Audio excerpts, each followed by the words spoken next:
Namaste, good day. Welcome to our 9th edition of PodAlchemy, where we alchemize our thought processes and feeling processes.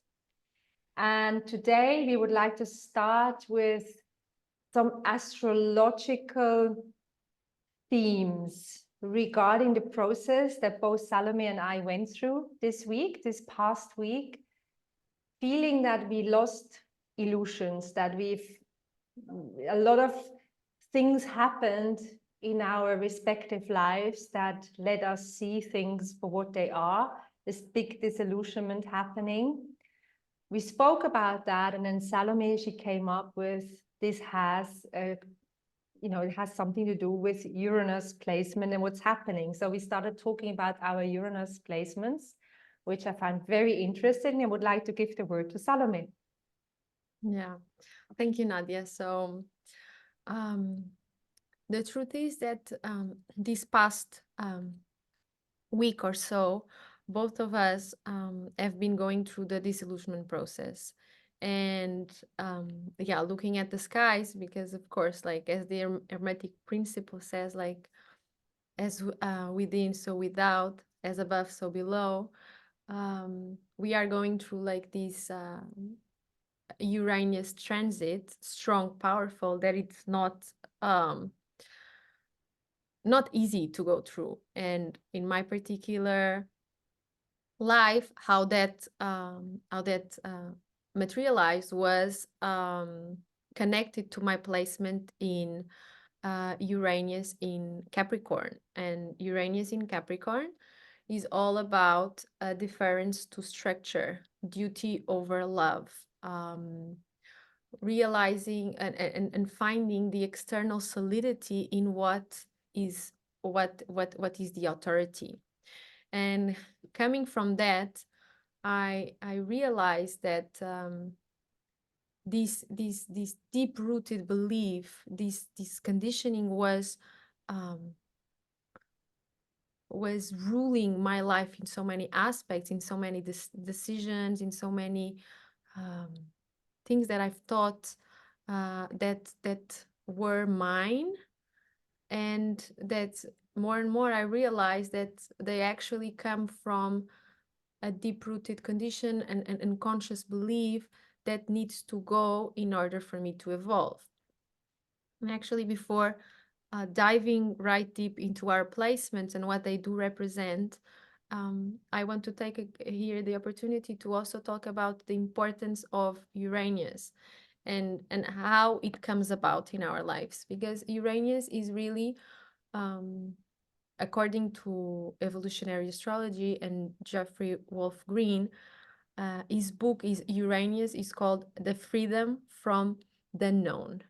And it's funny because Uranus is actually the planet right after Capricorn. Capricorn is the planet of discipline, conscious thought, conscious programming, everything that we know to be truth and to be ours in our conscious mind, conscious programming. And then it comes right after Uranus, which is material that is actually awakening us. And it's making us question that beliefs that come from Saturn. And so the process in itself of disillusionment that happens when these Uranus placements really hit us is not an easy one. It comes with different layers of like internal fight and internal struggle and like these feelings of why did I do that, or I really got it wrong, or like even like putting the pieces together where your life really took you really received like some tough grade because you needed to awaken. So it's this process. Now going to my placements back.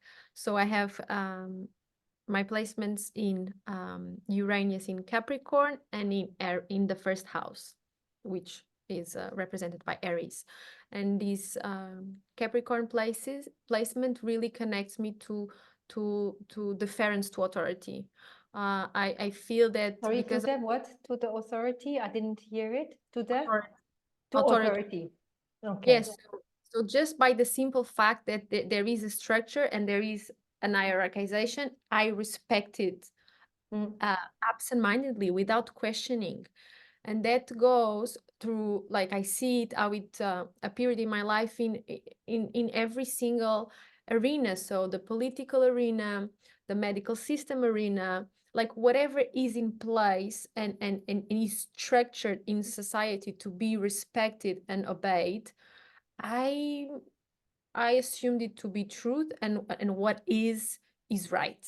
So, and then also going through my own decision process, I always respected, and I had this very core sense of duty. Even like going to philosophy, I recall, like, I always resonated so highly with Immanuel Kant, the philosopher. He really talks so much about duty, and I, to me, like, that was like, yes, this is what I've always known to be true. And really, yeah, duty always came as a higher value than love. And the disillusionment process was actually realizing how that in itself was a process that I need to let go. I actually need to let go so much of this duty and deference to authority, and to connect back to love. This is Capricorn. Then I also have these places in the first house. So Uranus in first house, which and this is important also to say and understand. We want sometimes the disillusionment process is a step-by-step, is a gradual process. So right now I'm having the forefront in my Capricorn placement. So I still cannot connect to the disillusionment process of the first house, but I will keep it in mind. And this one, it relates to, and I think Nadia will actually see it perfectly in me, but to this defragmentation of self. So through past lives or like previous experiences, I just have this disconnection. I don't know who I am. I don't know who I am. I'm figuring it out. And it's true that I do know, yet it's like, okay, how do I get back to self? So it's a process that even if I kind of know like the conclusion, I am still way far from embodying that conclusion and retrieving. Like I feel like I am on the path back to self, but I still cannot connect the dots. So this is my Uranus in the first house. It also talks and ties into relating back to instinctual knowing, and this I also know that I've been suppressing for since I know myself. I don't follow my instincts. I don't even know where they are, and I also from my studies, I've also realized that I have a lot of anger. I don't know how to express anger, and I have a lot. Yeah, Nadia picked it up right when we met. I remember she told me, you have so much violence within, and I never understood why. And it's apparently it's connected to this placement, Uranus, in the first house. I don't know if you want to complement anything on my. Yeah, it's also because it's not lived, right? You have this violence, but then the Libra and people-pleasing aspect of yours realizes that's not exactly what is appreciated in today's society, also because you value what is being told, how we need to behave in society. So because you believe in the system so much and believe you have to fit in, plus you have the people-pleaser Libra aspect, and then you have this Aries energy in you. Aries is very violent, is very head through the wall. And that causes a big inner conflict. And then what happens, you bottle it up and you push it down. And then it comes up, oh my God, I remember how much you enjoyed giving medicine to Julia. We have just to give the context, in the house that we live, we have you know, the Gyanama cats, but there's also this house cat, Julia, a ginger beauty with green eyes. And I always dread to have to give her any kind of tablets or medicine or whatever, because they don't like it. And Salome really enjoys it. She enjoys the process of it. There's a certain domination to it, right? So, and it's like this realization that, oh my God, what is that now? What's coming up in me? And me seeing that, it's like, whoa, what's that? You know?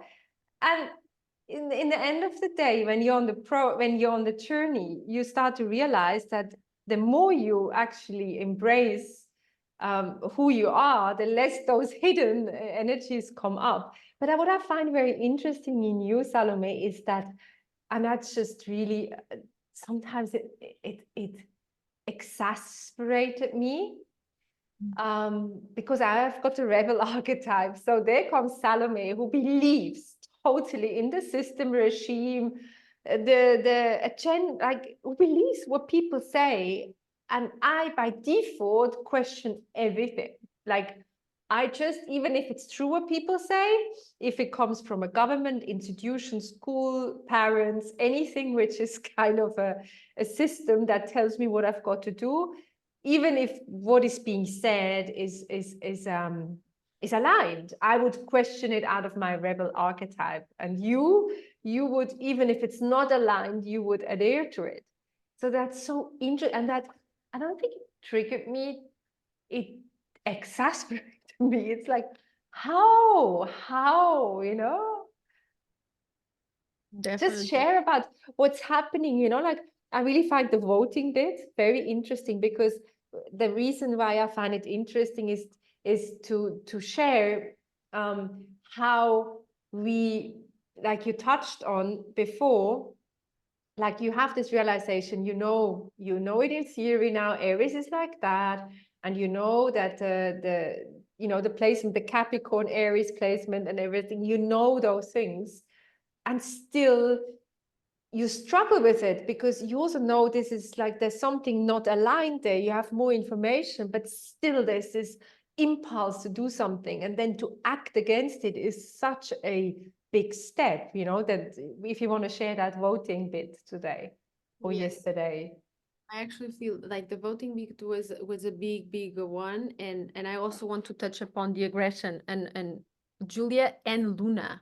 My other, I will share that one, because I also feel it's connected to this placement, and I also feel, yeah, sometimes, and this is important. Sometimes I really love abstract concepts and knowledge, but I feel it's super important that here we also get down to actually the pretty, like how we are learning that through action, through like day-to-day life, and actually applying those big concepts and higher Yes, truth to, yes, and I thank you for that, actually, to remind me, because to I bring tend, it down into reality, no?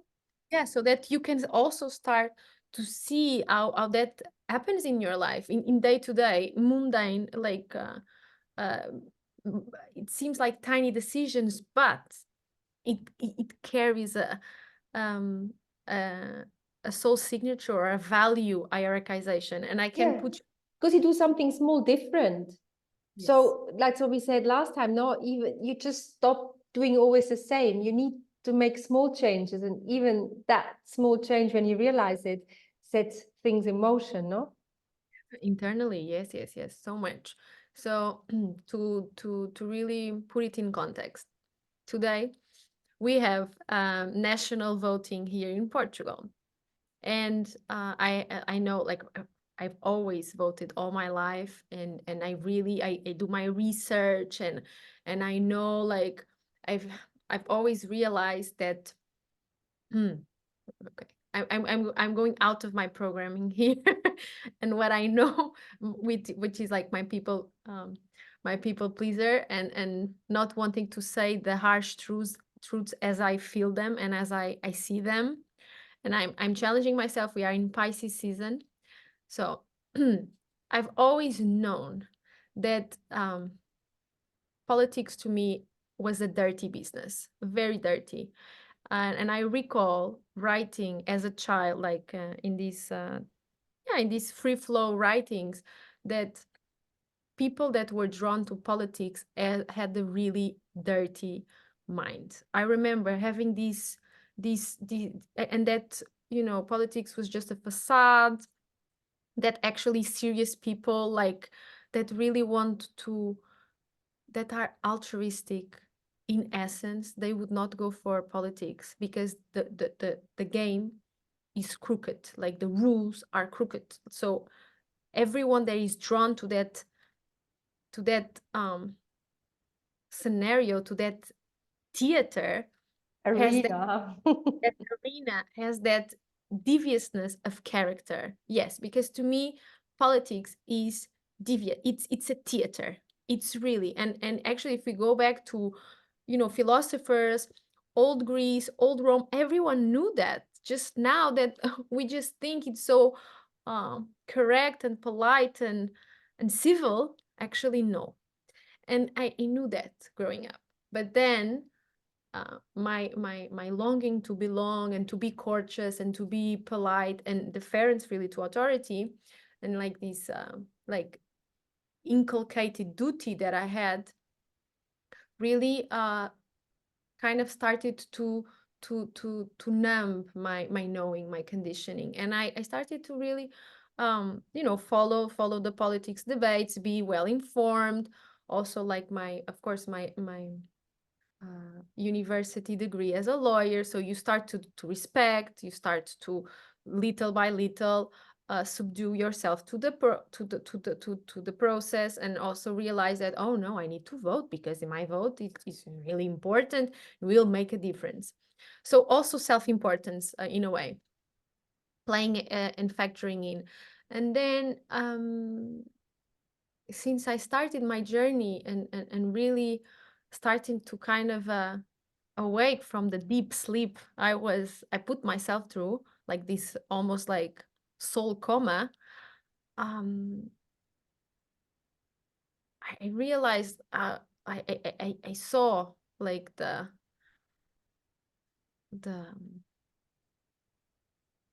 I saw behind the curtains, basically, like the evilness, like the decisions that we don't really know.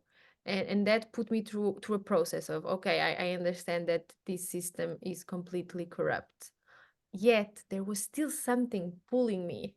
So when I got confronted with the voting today, I was like, yes, of course, I go to vote. I'm not living in the city, so I would have to arrange, I would have to go, like the commuting, everything. But my instinct was like, oh no, of course, I'm voting. And then it was, of course, like my parents, all my childhood friends, all of these people that, of course, they vote, and it's really part of their, um, it's part of their journey to vote. So the moment I realized why, like it really came to me like, why am I moving, like really going out of my life? And there were a lot of like small things, like and nuisances. It was not I just go there and vote, but the universe put it so that I had to do a lot of adjustments. So that would have to be like, I would have to ask you to record the PodAlchemy on another date. I would have to unground myself. I have this coaching, psycho-spiritual coaching program on Saturday. So it's during the weekend. So I would have to unground myself, not be present for both of these actually soul projects that I feel are the most important things in my life right now. It's my education, my school, and this passion project. So I would have to and ground myself to go out of my routine to the place I feel safe and in the present, and adjust my life just to go and vote, just for not feeling guilty. The thing was, where they got me was because I did not want to feel guilty of being a bad citizen that does not go to vote as I should. So that was it. And the And then citizen of what? Like, what is citizen? Like, of what system? Who's made this system? you know.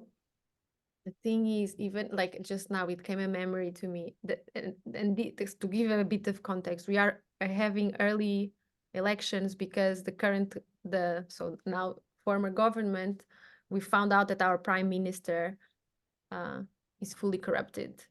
You found out.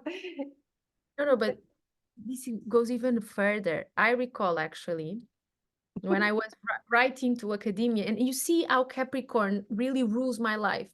So when I was studying, I wanted to study law in Cambridge, and I applied, and I got to the exams. I went to Cambridge to do the exams.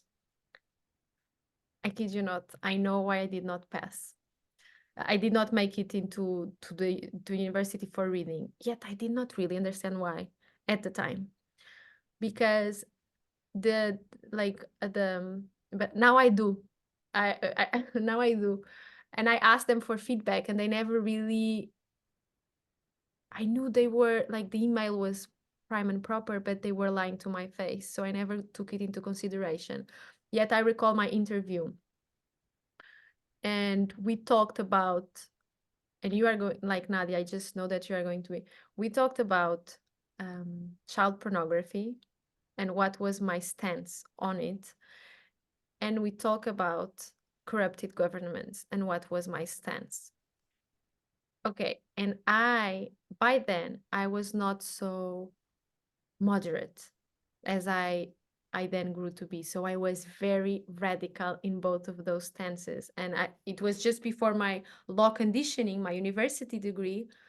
So I like, about the child pornography, I really went out there. Like I really said that, to me, that is a devious, it's one of the worst crimes that someone can endure. And I really said that I actually felt that the penal, like the just the system, Penalty. yeah, the penalty is not proportionate, and it should be harsher. I did say that, and that things should actually be analyzed, actually realize.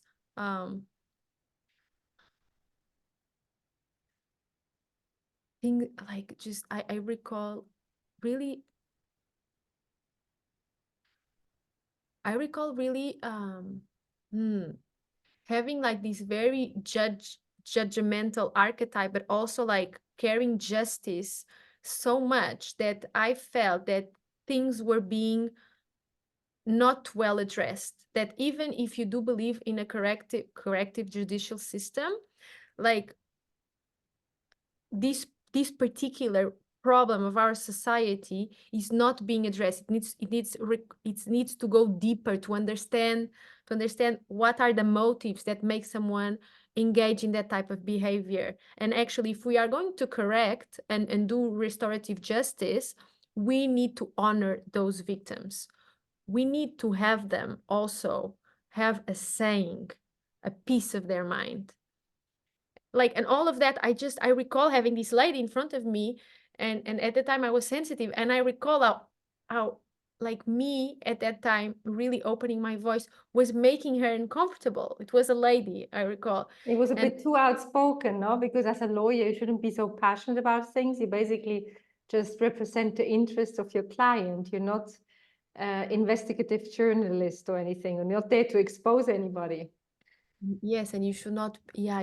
And the thing was, at the time I was more I have this thing of critical thinking, but that got numbed during the years that I was exposed to law.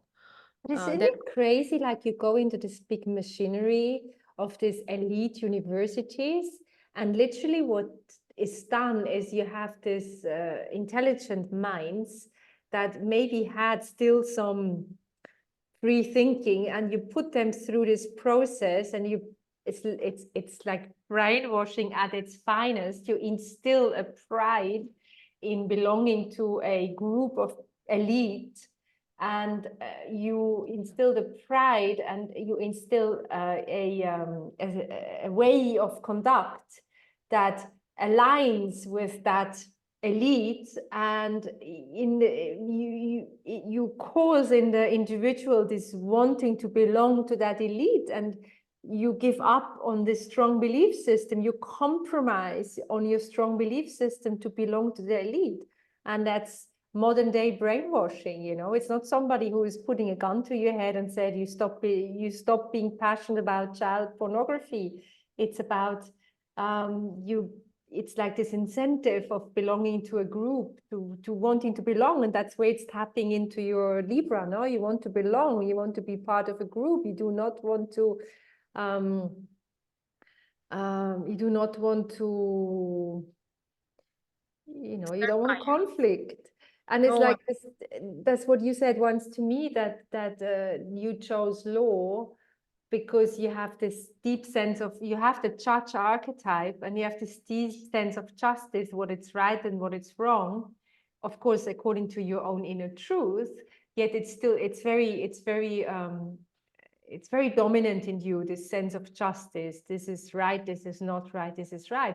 And then when you now, with a bit of distance, look at this whole profession of law, it has nothing to do with justice.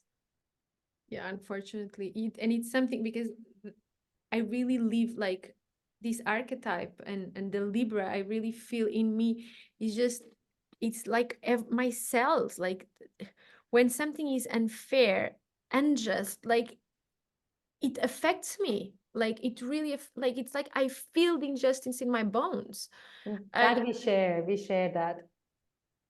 And it's that animates me. But of course, like when, and here where I really sold out was like this thing. It was not so much the need to belong, but it was this thing of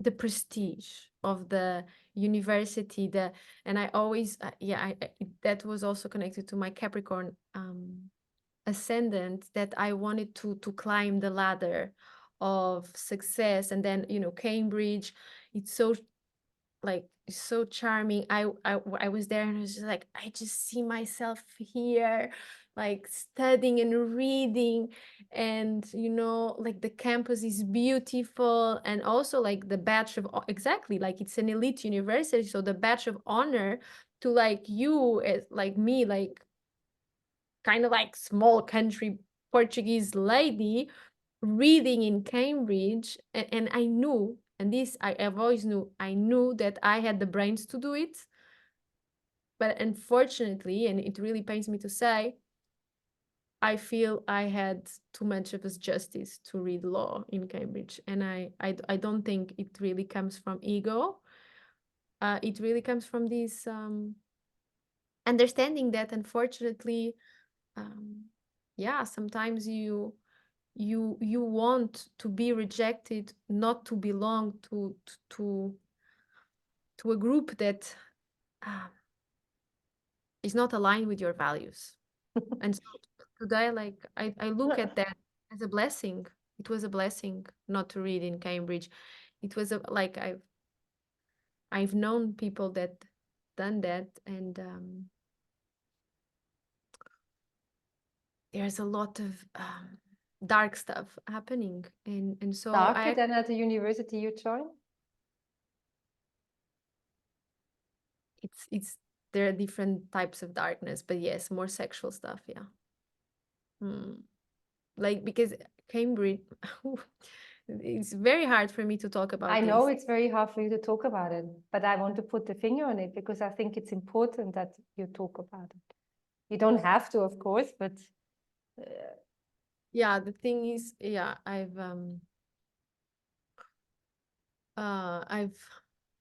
met I was in those circles, and even when I've decided to be in Portugal and to study in Portugal, and then I mean I decided no, like I was rejected in Cambridge. I don't know if I got accepted, if actually I would have said no. This is also important to say and to honor. But I've been in those circles, so I've always been exposed to people that, you know, did read there. And in England there is like more this old money kind of stuff in the lawyers. You have the barristers and you have the solicitors. So solicitors are commercial lawyers, barristers are like these like judges, and it's like more of a formal training. There's a lot of there's a lot of prestige in being barrister. Is a type of a profession that like you there's a heritage also going into it, like these old families with money, or like old families of like people that like carry the barons, like the Titles, titles, yes, the old titles in England. noble titles. Uh-huh. Yes. And yes, and I've happened to have I've happened to have a fling, let's say, with someone of these circles, like doing the internship to be a barrister, and this person, which I know to represent a class, was very into a very promiscuous, dark sexual stuff, like golden shower, like I'm spilling it. Golden showers, like these role play, like dirty role plays, like sexual role plays. And at the time, I was going also through a promiscuous phase because I did have that in my life. Yet, like the energy, and I'm really honoring this here. But the thing is, my promiscuous phase like was nowhere close to the deviousness of these men. Like just looking back, like I had to cut it, and you know, like me, like even like for me to cut with my conditioning is hard, but that thing was so disturbing, that I had really to cut. Like there was it was a very dark, sordid, very like everything. Like there was nothing, no charm, no nothing. Like it was No soul, probably.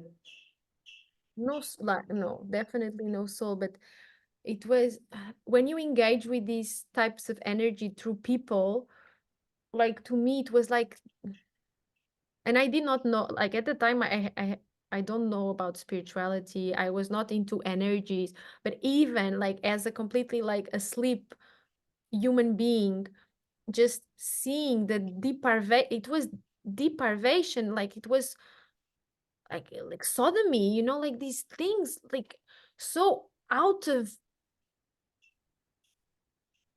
everything that I report to be human, beautiful, and loving. And even if it was a casual fling, like where is your soul for you to be able to engage in these, you know, thoughts, in this construct of reality? Mm. And It these was. things happen a lot in the elites, and these things happen in the old bloodlines. Mm. And yeah, there's something, you know, with the elites, with the fraternities, and you know, the rites and initiations, and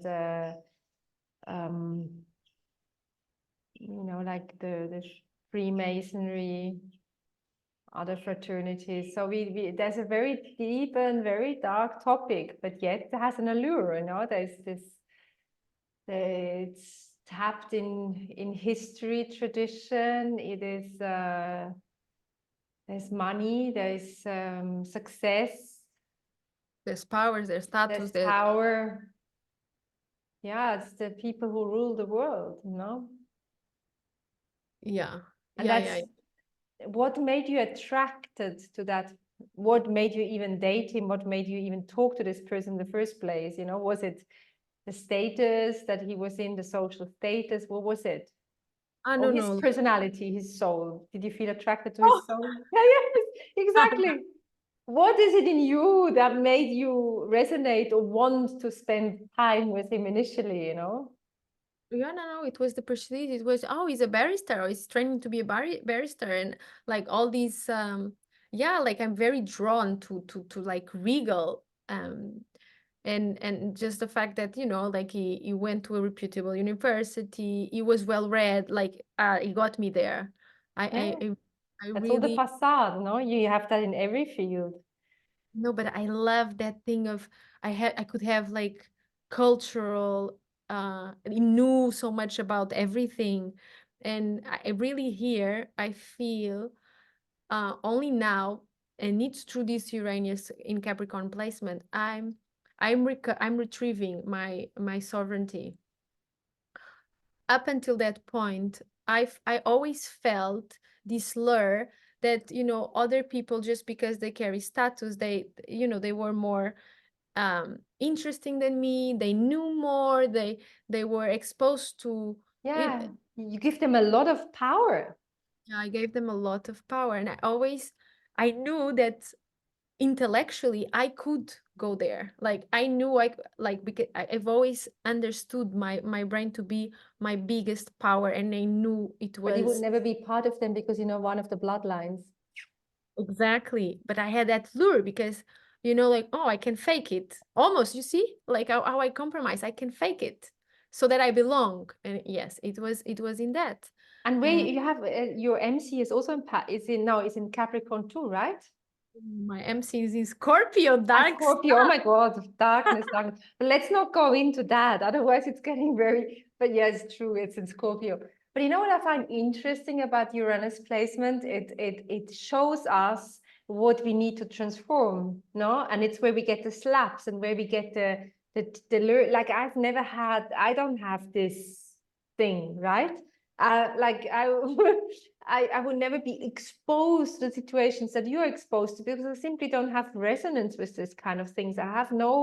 I don't have, there's no allure in it for me. There is like almost like I'm almost more disgusted by it than anything else, you know? There's like a rebel archetype. I'm questioning everything and I'm like, who do you think you are just because title and stuff? It's like so irrelevant to me. It's like, show me your CDs, and that's where that's where I've got my hook, show me your clairvoyant skills, and that's where I've got my hook. But this thing just doesn't appeal to, and it's just so interesting that the Uranus is showing you have this Capricorn thing, and then the other thing is what was again the Aries, that aggression, right? That The defragments, not knowing who I all am. different, yes. And that's your big learning thing, no? In this lifetime, that's where you were born. And the And process, that's where I feel the yeah, process of individuation ties into. I need uh, to go that path to discover self, you know, the kind of like the honeypot in the end of the rainbow. I really feel that's one of my journeys. and what do I have to transform? You have my placements. I do have your placements. So Nadia here, she has a Uranus placement in Libra and fourth house. Let's start by Libra. So Libra, there's with the Uranus placement in Libra, there is this very present memory, recollection from this life or other past lives of separation, of um, being exposed to sudden like cut through a relationship, like sudden breakups that you were not counting on. And this is not only like being abandoned, but also coming from sudden death, sudden departure. Like there is not a closure. And other than that, there is also an investment, a clear investment in a relationship where one devotes and immerses so much in the relationship, in that merge with the other, that one loses oneself in that relationship. So the moment there's a big illusionment around relationships, and these almost like relationships become the motor of my life, the reason of my life. So you like the person abnegates self and loses connection to self, and then the relationship is everything, becomes the whole. And then when there is this like this very drastic cut with the relationship, one is left with pretty much lost connection to self and lost connection to that relationship. So it's Yeah. like there's That's this very much what, I mean, God, I kept like, how much was I deviated off my, oh, that's how my perspective, but in actual fact, it's my learning curve, which of course I just didn't learn from. I needed one little nut and then slap, slap, push, whatever. But that in the really big thing was my ex-husband is there was this symbiosis between us, and I fully I lost myself. I gave up my values. I went against my values. I was feeling I was spiritual without knowing I was spiritual. I was a philosopher without knowing I was a philosopher. I was just a very inquiring personality, and I was not believing in the common agenda. I was not believing in, I was questioning everything, and there was a very curious mind, and I was not fitting in. From early childhood, I always felt I was not fitting in. And then with my ex-husband, it was like when I met him, there was this instant, no, actually was not from my side. From his side, this instant connection. But once I opened up to him, I immediately connected, and I knew that's the man I want to spend the rest of my life with. And it was because he gave me this feeling that I'm seen and everything. And I had this, I subconsciously felt that I could go with him into the state of symbiosis. It was just him and me, you know, it was really just him and me. And we emigrated to South Africa together. There was like this bubble we were in.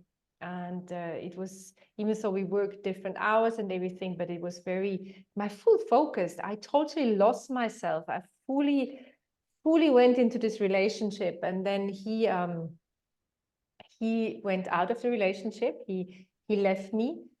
And it's also, which is very characteristic, because I'm by nature a highly attuned person who feels and detects people's emotions, and I'm clairsentient.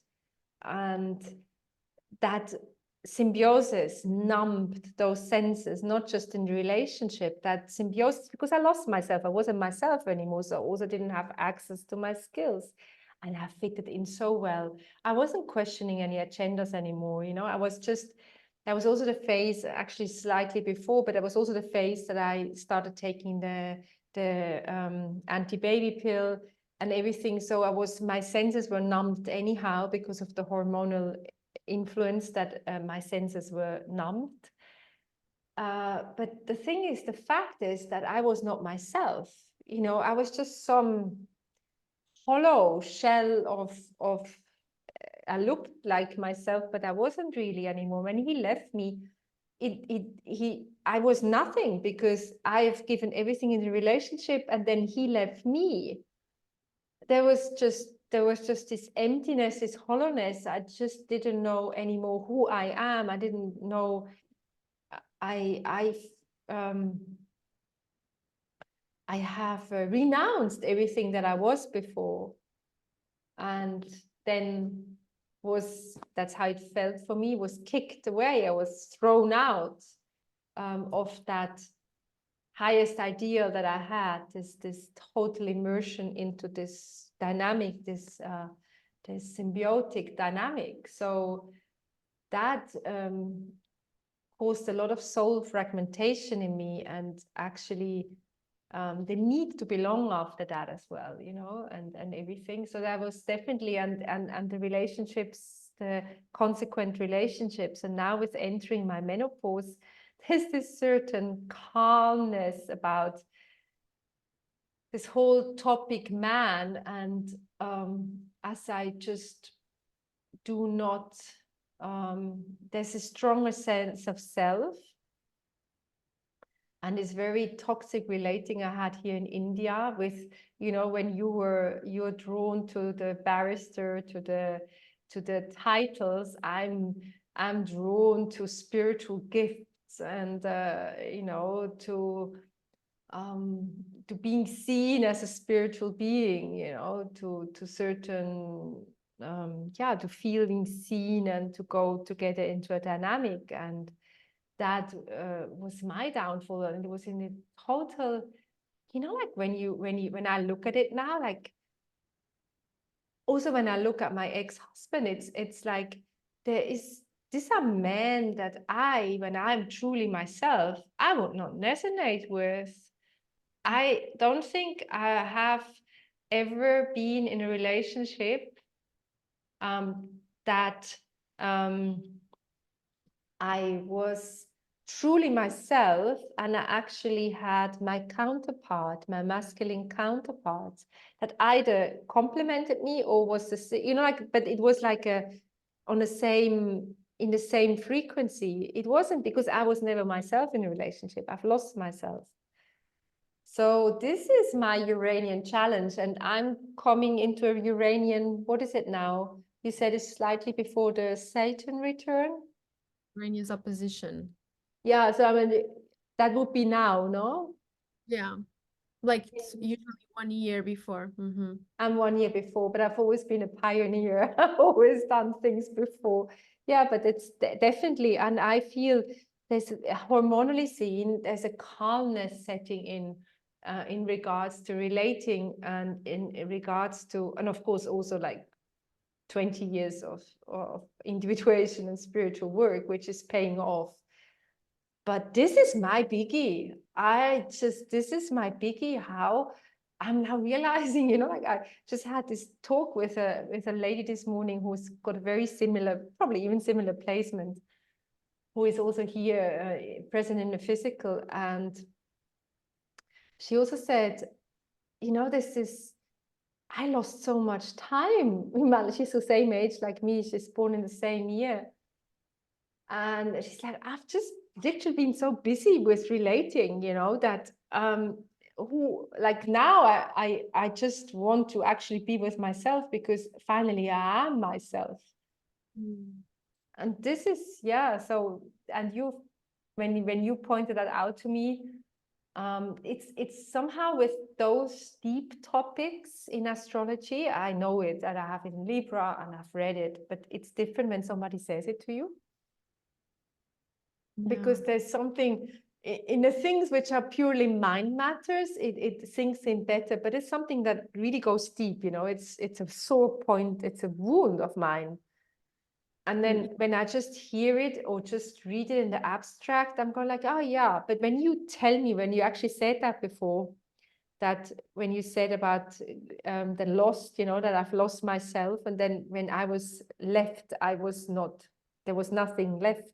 When I was abandoned or whatever, there was nothing left, you know, just an empty shell. Yeah. And that's really that's a biggie. And this Uranus is it doesn't spare us. We all get wherever we have our placements, and it's just a matter of I just wanted to swear now. I rephrase. It took me 52 years, or maybe 51, to realize that, you know, it's like, and also this, of course, I used to go in resonance probably with women with similar wounds, because we go into these wound ships, right? We go into this resonance with other people who have similar wounds.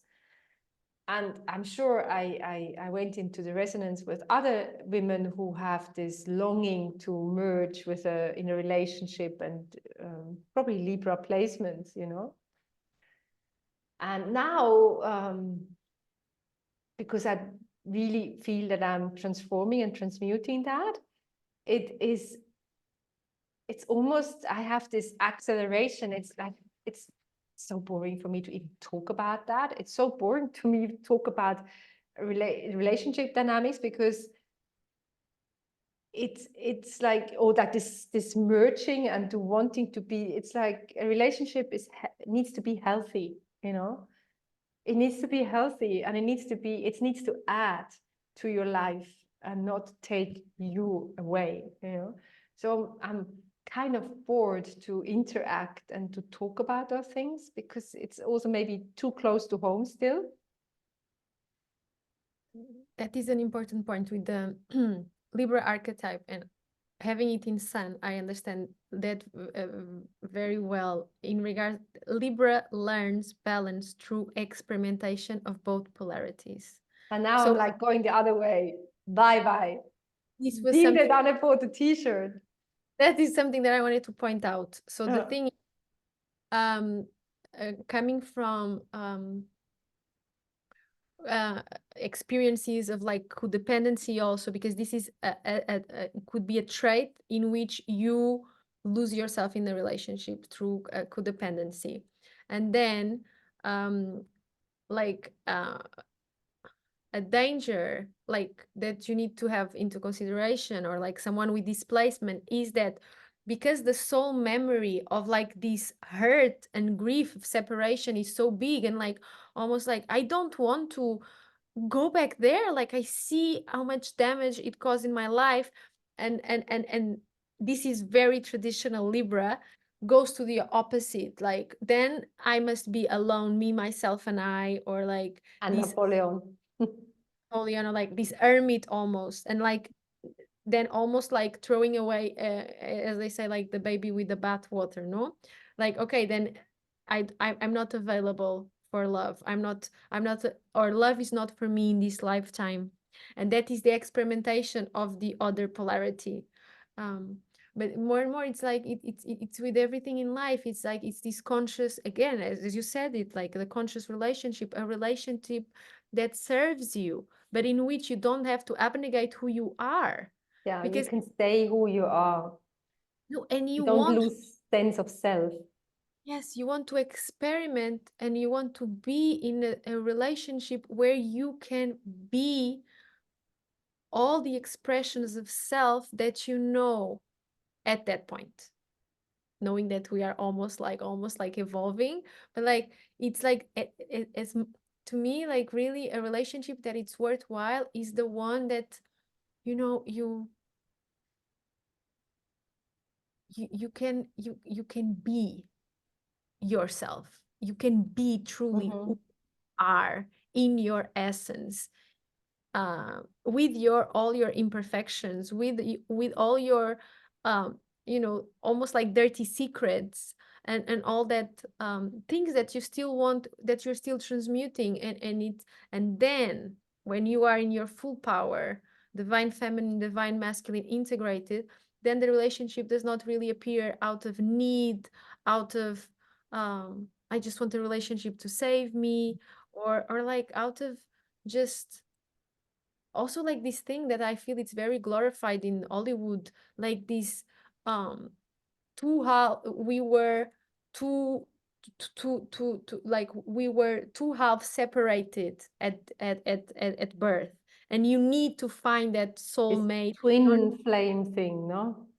Yes, in order, but like you need to find that one like polar opposite that is part of you, that is your essence. Like I've been there because I'm a romantic at heart. Yet there's something that I just know it's not that, and actually you can be so whole and never having that external mate. And I here with relationships, I don't know why, but I don't feel I'm bypassing. I tend to bypass. But here in the relationships, I do feel there's something that I know from, other lives, or even like this life. It's something very characteristic in romantic relationships, at least. I think Huh. I also feel that maybe it was not possible for me to live my romantic side in other lifetimes, and or like to have this merging or whatever. There's many concepts that go through, but it's definitely, but at this moment, going to Libra opposite, I just feel, and I know that I'm speaking truth, general truth when I speak about that, but it's also, of course, my personal truth, and I might go a bit to the other extreme. But there is like, how can it be that we replace God with a human, like with a partner, you know? We replace something because at birth we have this separation from divinity, we have this separation from the divine, and then we look for something, we have this craving for wholeness. And because we are not whole in ourselves, and we disconnected from God, from divinity, from universe, however you like to call it and however you refer to it and resonate with it. And then you look for the exterior complementation to make you feel whole. And then this is, you know, a form of addiction as well, to fill emptiness inside of you up. But no person can ever give that to you. Like imagine the expectation, because I had this. I know that I resonated with men who had this too. So how can I fulfill their expectations? How can I fulfill their expectations? I'm not perfect. And then you strive to be perfect in something, but you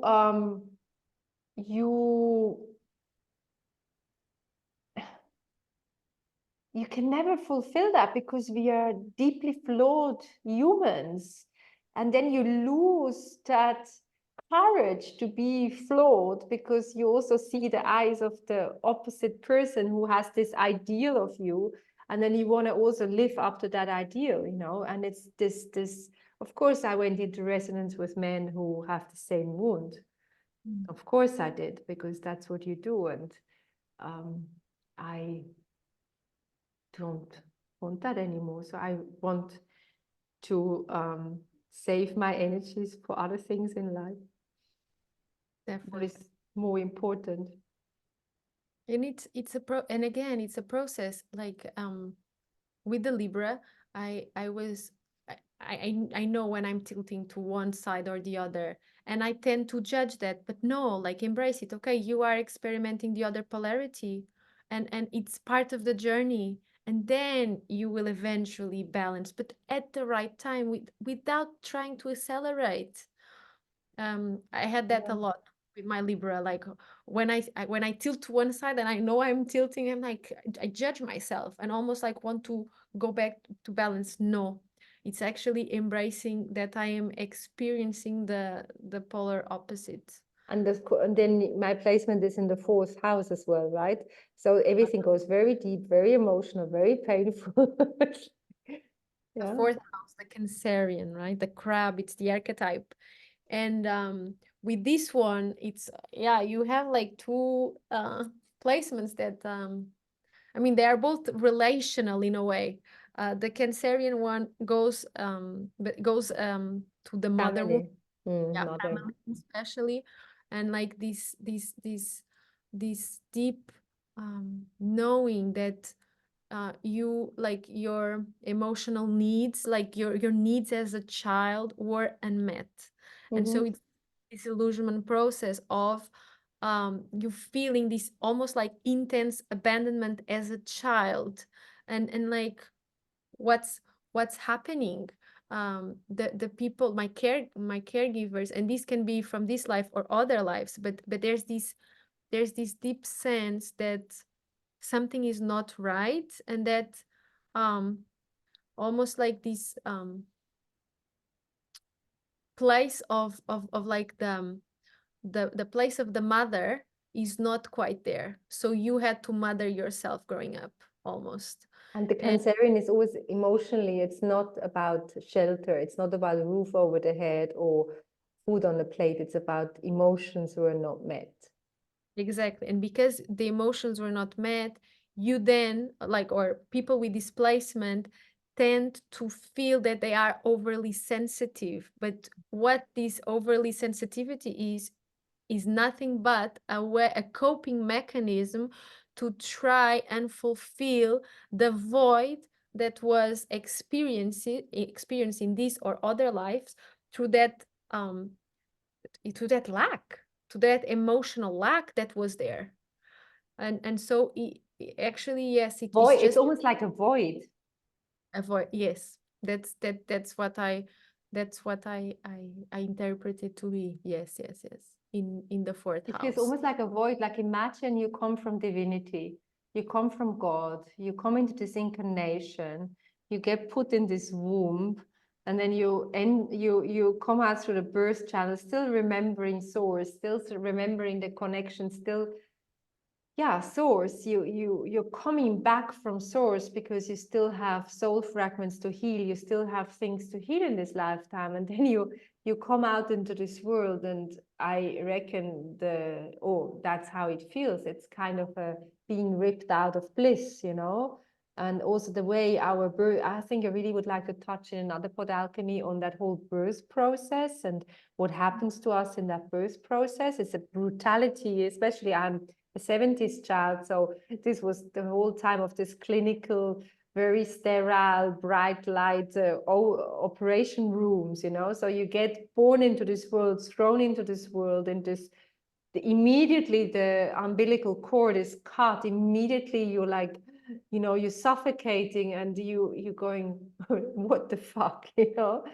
Hey, what's happening? What happened to me? Like when you think you're in the wrong film because you were swimming around in this pool of bliss at source, And then, yeah. and then you get catapulted through some birth channel of some unconscious being into a horrible hospital setting, and being cut off the connection immediately.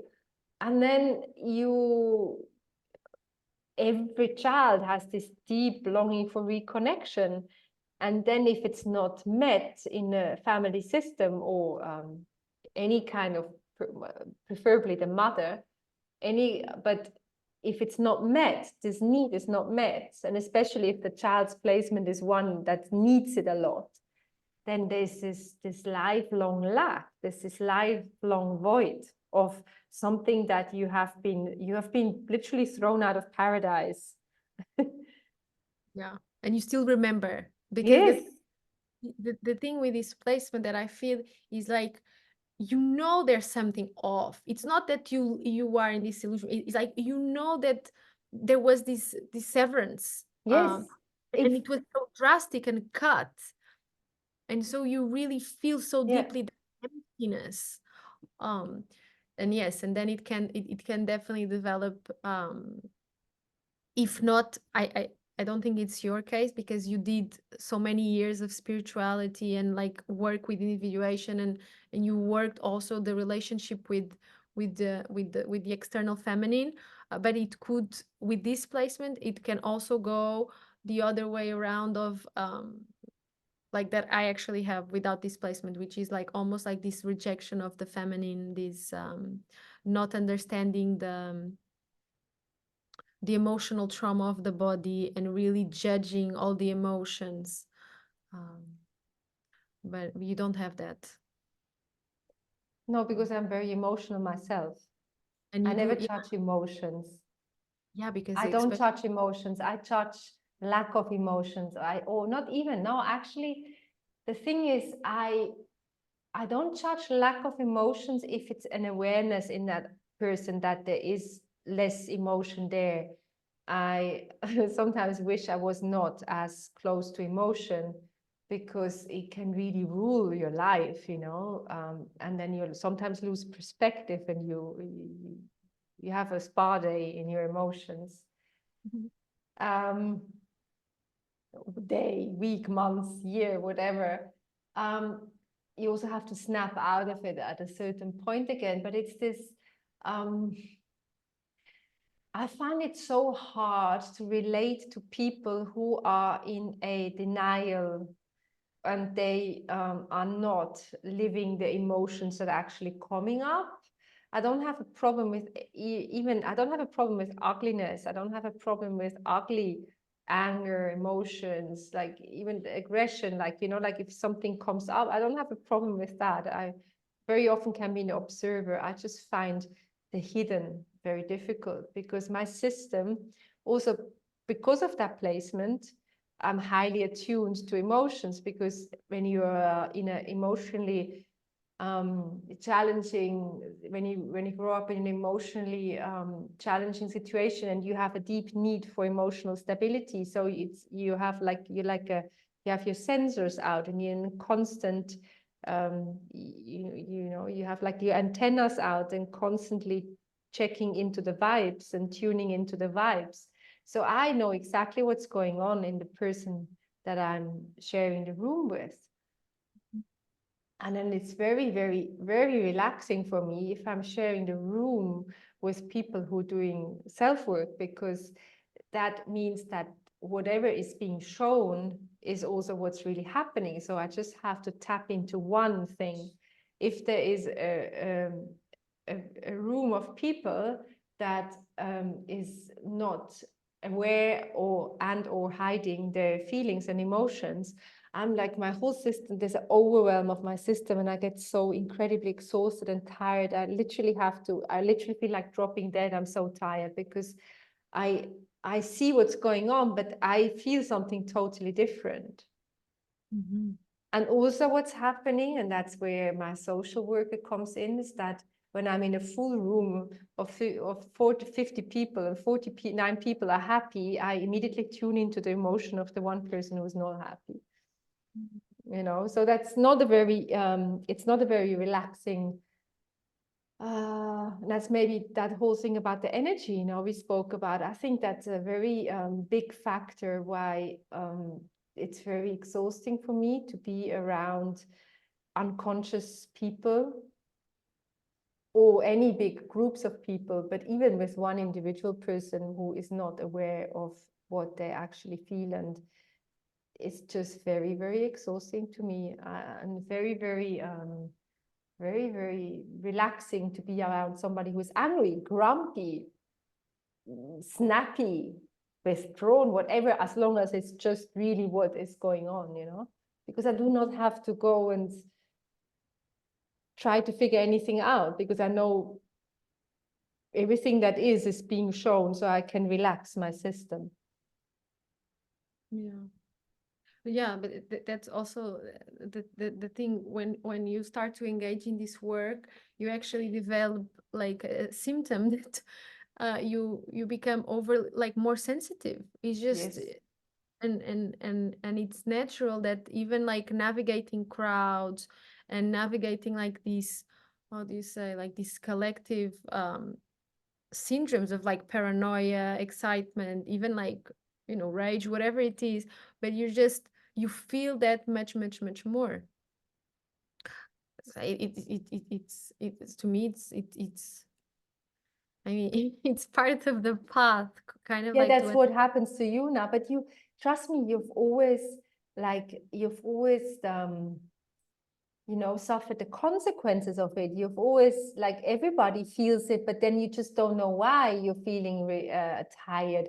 Now you know why, you know. You're going into a setting, and of course you can also protect yourself, and there's different protection mechanisms and rituals and everything.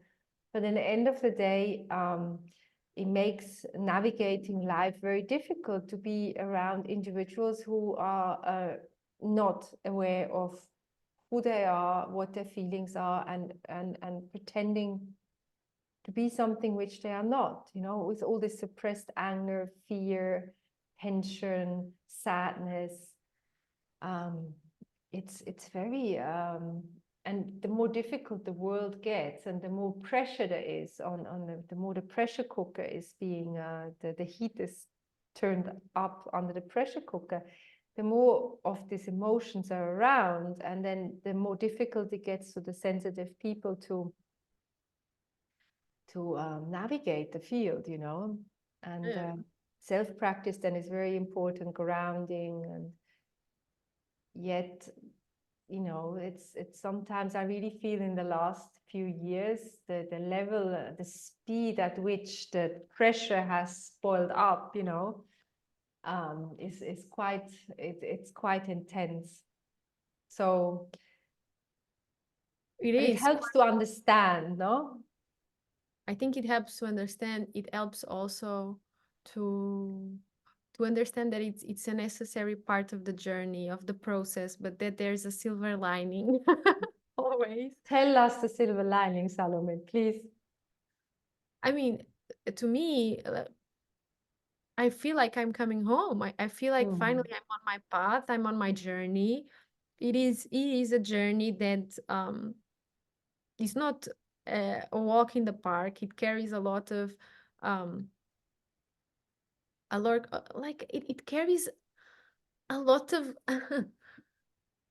fullness, wholeness. Actually, like even like the days that I have that are really painful and intense, but like this to me it always gets me through the worst of my days, which is like there's a meaning to my suffering. The moment that I integrate all the suffering, it's like suffering serves a purpose. It's telling me something. It's making me go to like this emotion that I need to understand, to integrate it in, or like this feeling, or like this old story or memory.